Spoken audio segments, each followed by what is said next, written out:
Howdy, I'm Jake and I'm here today to talk to you about a very cool knife. This is the Beckwith Covert from Fisher Blades.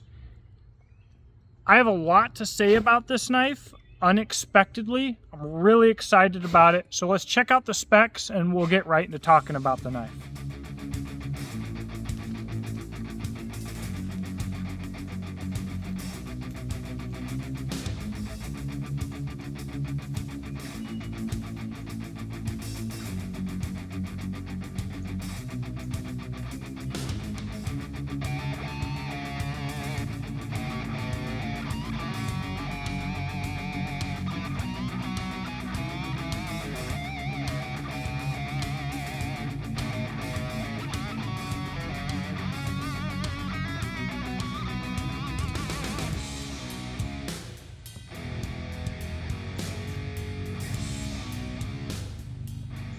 So a little background here really quick. I'm a longtime fan of Fisher Blades. I first found them at Blade Show a few years ago, and they make handmade, custom, really beautiful bushcraft and outdoor style knives.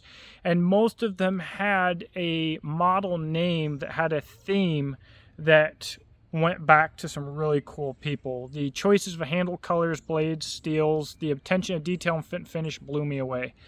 Now this Beckwith Covert, we are talking about a different type of knife here. Obviously this is a tactical knife. They're making these by batch. So I would probably consider these either production knife or custom production. So it's kind of something new from the brand. They're still doing the customs. But generally speaking, I don't review tactical knives, combative knives, defensive or offensive knives. So I wasn't really sure where to go with this. The shape and everything was unique.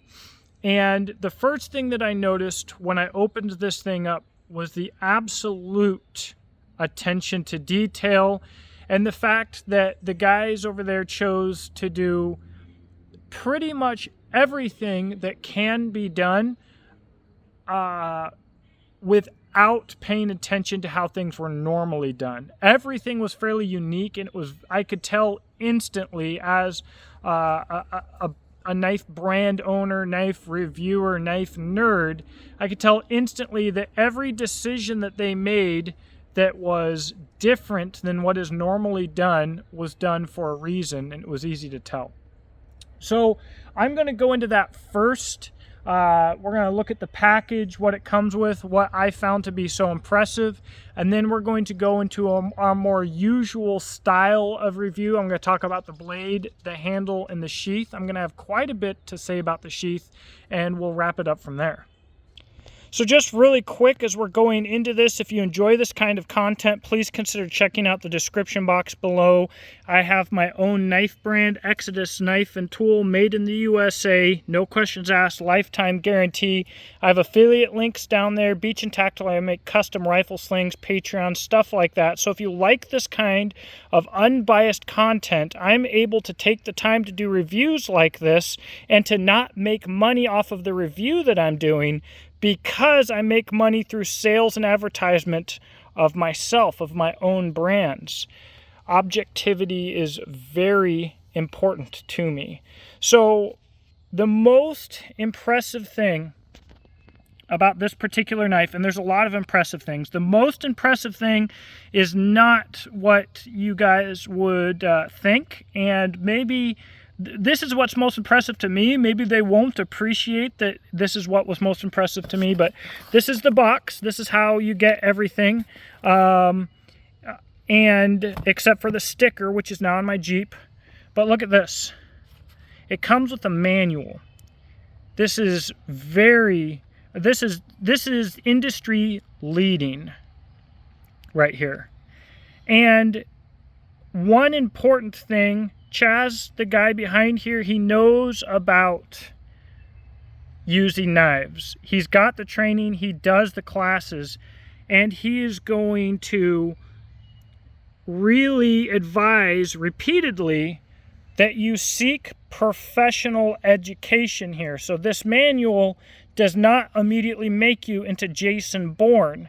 However, this manual tells you basically everything about the knife, so you have a decent education. And this manual is more in-depth and educational than any other marketing I've ever seen. So that is really cool. I mean, you're going to learn more from this than anything else. And so we've got different styles of grips, your method of carry, actually your method of drawing. I had to figure out from the manual how to do it properly, and it does work, and it is good. And this is absolutely fantastic. A little bit of medical education there for medical purposes, right? This is fantastic.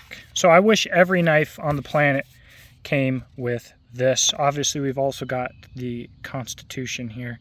So let's go into this. This is awesome. Let's go into our normal style of review on this knife. As usual, we're starting with the blade here. Now, this is a Tanto. We've got all kinds of saber grind, all kinds of stuff we could say. Let me tell you that in the design process of this knife, stuff was cut, pigs were cut, stabbing was done, slashing was done, and Chas was going through and he was modifying their design and figuring out and really dialing in what worked best. And you can tell through every step of the knife that that is what somebody did, as contrasted to the absolute vast majority of the knife industry, where someone picks a design that has features that they like for whatever reason, usually just because it looks cool, and they just send it and they hope it comes out knifey. And if you know, knife brands that have catalogs of like 6,000 knives with like 1,000 different designers, they're just sending it. And that's not what's going on here. Now, again, this isn't my specialty, so I'm not going to be doing a long-term review on this knife because it is not my area of expertise. So I'll talk more about that in a little bit. Now, the handle. I saw this handle, and I'll be honest, my first thought was,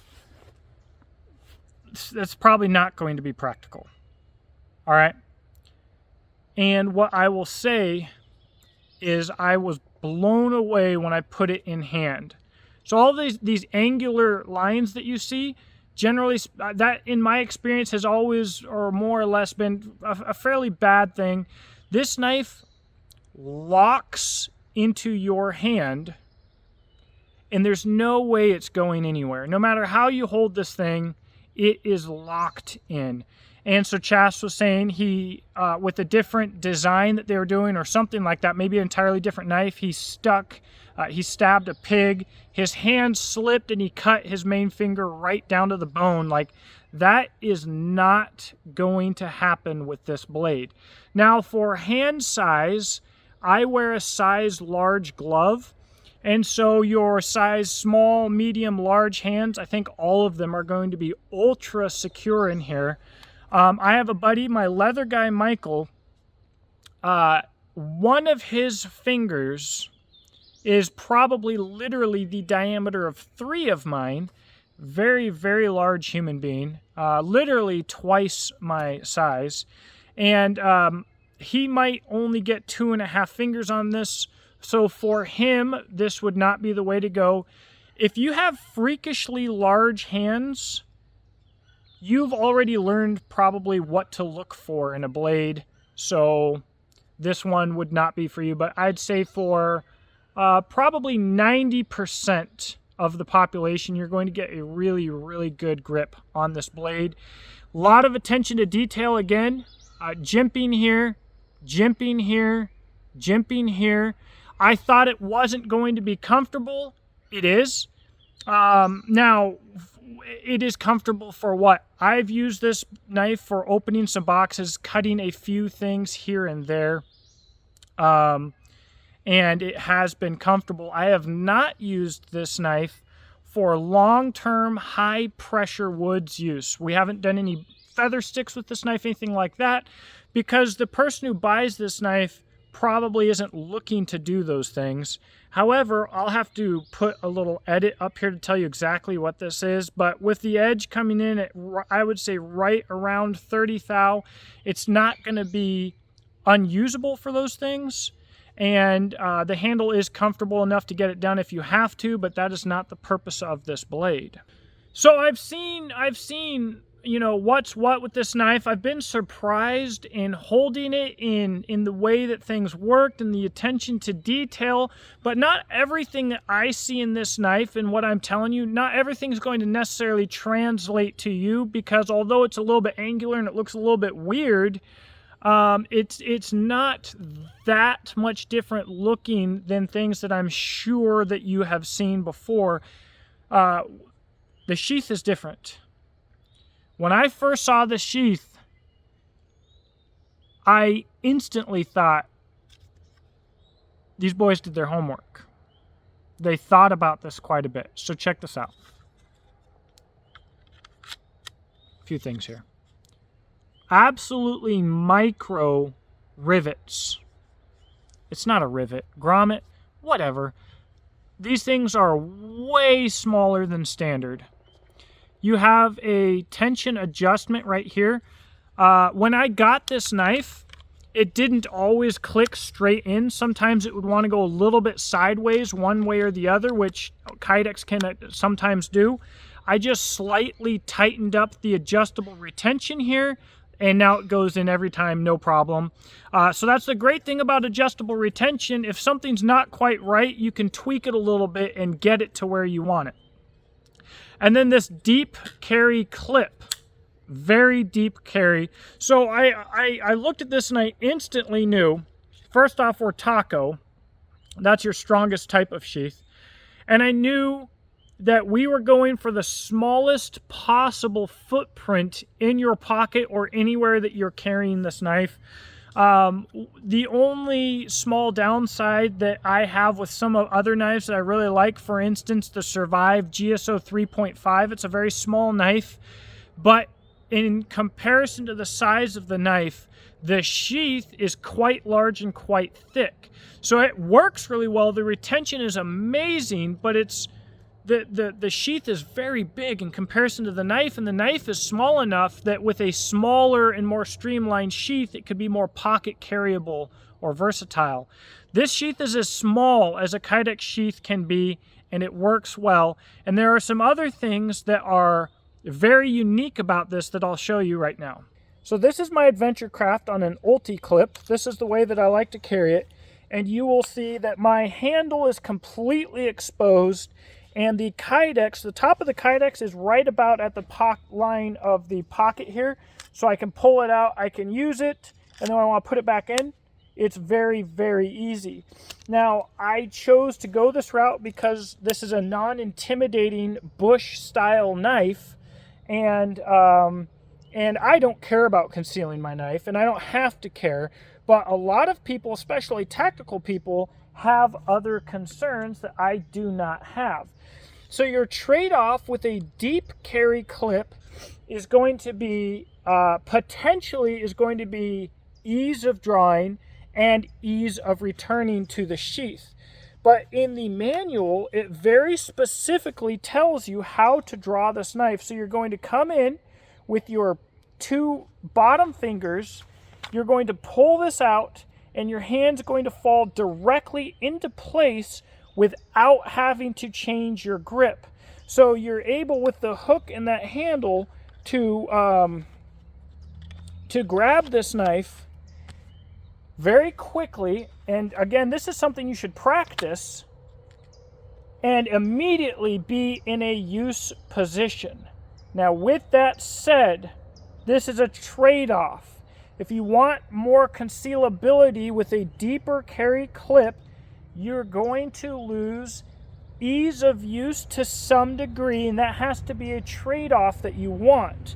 So when I resheath, maybe somebody else doesn't have to do this, but I pull my pocket open, look down at the pocket of the sheath, and drop this in. Now, the other thing that I will say is I have cut the inside of my pants drawing this thing. I don't think if you got good at it, you would not do that. But as I've been getting used to it, or I got something in the way, you know, it happened. I want to give a disclaimer also. Pants with more vertical pockets like this are not as good for carrying like this. I should have actually put on pants with a more horizontal pocket at the bottom for this demonstration, and I did not think about it.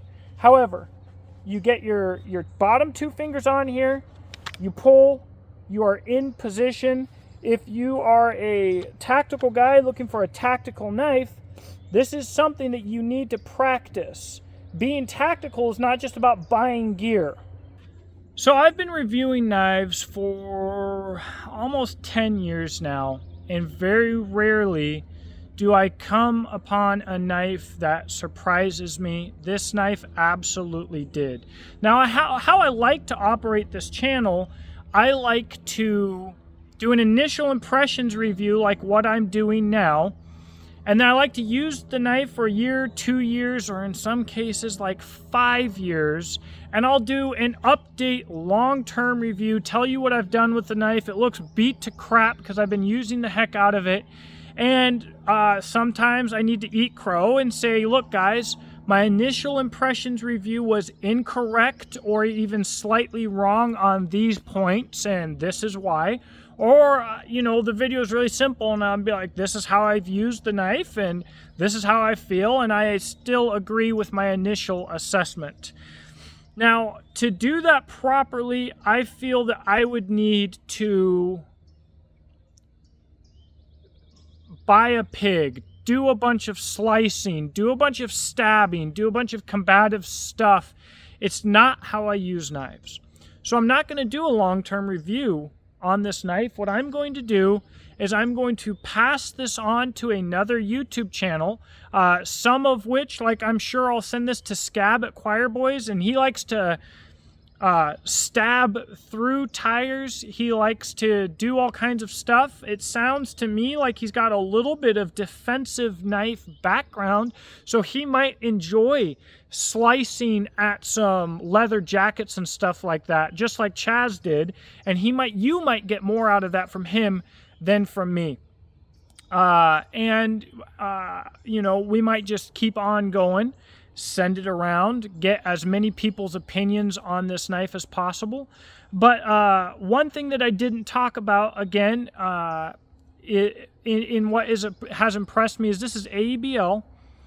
And you don't pick ABL as a steel because you want the steel to sell your knife. You don't pick ABL because you want to jump on the bandwagon and get a bunch of easy sales. And the tactical industry is filled with people who will put any feature on a knife. They don't care what feature: bottle openers, saws, pot hangers, gut hooks, I mean, who knows what. They'll put any feature on a knife if it will help it sell.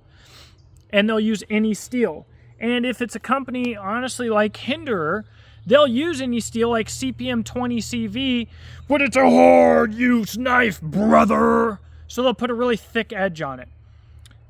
The people that use ABL because they're serious knife people. We've got double the toughness of 1095, double the edge holding of 1095, and fantastic corrosion resistance. So we're talking CPM 3V toughness, way better than CPM 3V corrosion resistance, and I think a little bit less than CPM 3V edge holding.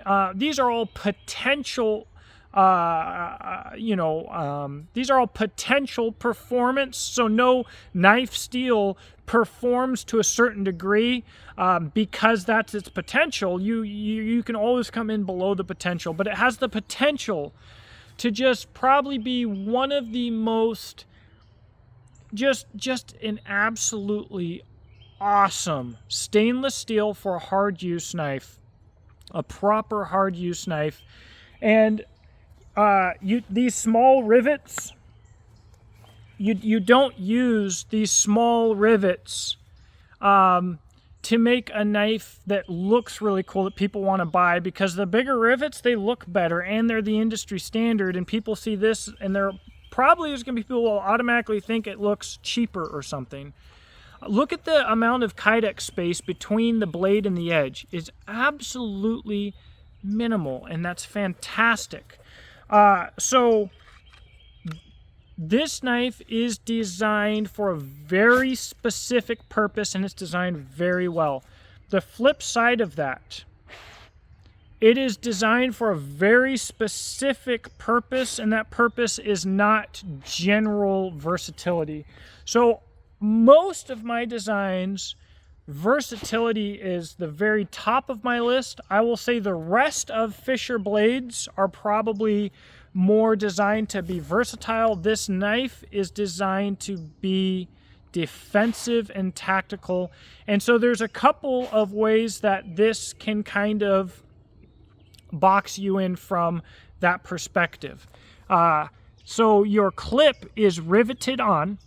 So if you want a different clip, if you want an ulti clip, or if you want it to ride higher in your pocket, you either need to do some serious modifications to the sheath, which I don't recommend, or you need to get a different sheath. That's not a bad thing. Like, if you love a knife, it is worth an aftermarket sheath, in my opinion. Maybe that's me being spoiled, but like, if I had only one knife in the whole planet that I loved, I would invest in getting an absolutely premium sheath for it. So that's not necessarily a bad thing, but everything about this knife is purpose driven. And I love that. So let me know what you think in the comments section below. If you've never heard of Fisher blades, go check out their Instagram or their website or anything else, because I'm telling you, a lot of people will never buy a tactical knife. Dex, you're being annoying. Stop it. We'll never buy a tactical knife. So if you're watching this video and you're like, man, I guess it's cool, but I hate tactical knives, look at their website, because the woods-based knives that they do are jewel worthy. All right, just absolutely fantastic. So they just do good stuff, but it's just crazy to see such good bush knives, a brand that represents such good bush knives, do such a committed tactical knife. This is probably the only, one of the very few knives I've ever had that actually deserves to be called a tactical knife. Because most tactical knives are just gimmick knives made to look a certain way and make people feel like they can be space troopers or something. And this is not that. Definitely could have carried this in Afghanistan. 100%. Let me know what you think in the comment section below. I'll talk to you there. Please check out that description box below if you enjoy this type of content. And I will do an update on who this knife goes to next. If you have a favorite YouTube channel that you would like to see review this knife, drop their names below. That's all that I've got. Have a blessed day.